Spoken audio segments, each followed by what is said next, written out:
Watch me waste my time and resin to try to build and salvage my Itto. I wasn't planning to get him on his last rerun, but my gambling addiction got the better of me, so I am now stuck with the consequences of my actions. If you couldn't tell by this point, I'm referring to the greasy man you've seen on your screen right now. I know this isn't his best team, but I still haven't built his femboy support either, so I suppose this can suffice for now.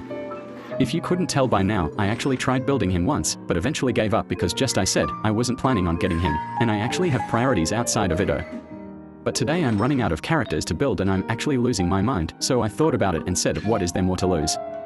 This is what we are working with. I think it's good enough, so let's try building his femboy support. If the gates of hell don't look like this, then I don't know what is. I know you're supposed to bring electric characters in this domain, but I'm here to prove a fucking point. So anyways, after deploying my support, I let this greasy man get his time to shine. He actually dealt a decent amount of damage. I was actually started to get impressed. I also better not see any comments whining how my gameplay looks so trash, because I am not buying a new phone just to play this game, and I also have a life outside of Genshin. So after beating a few more wolves, I was starting to go insane. I actually got decent pieces, so I decided to upgrade one of them and immediately started to regret it. What the fuck? So anyways, I decided to get out of that domain because there's no way in hell I'm spending another minute there.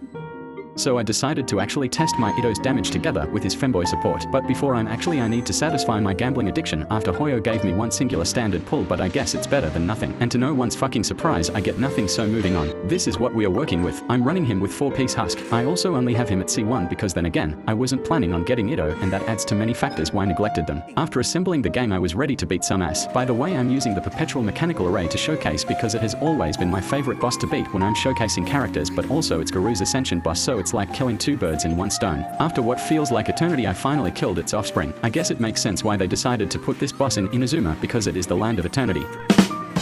Moving on, after I once again deployed my support, I quickly pound this boss with Itto's shaft and throwing Ushi in the wrong direction in the process. I must have fucked up the rotation, because why is he weaker this time? So I decided to try again, but I have to recharge my energy first because we all know Itto is helpless like a kitty without his ultimate. And so after dropping a meteor on those poor and clueless Karagi, I'm back with another eternity of stalling on this boss. And so Itto is back with some more pounding and proving my hypothesis that I really did fuck up the rotation earlier, because look at this increase in damage. And after seeing the results, I think I might have to continue building Goro because I want to make my Zhongli useful. And so I guess the lesson for today is that Geo is better than Cryo and that you should build your supports. That's all, beam out.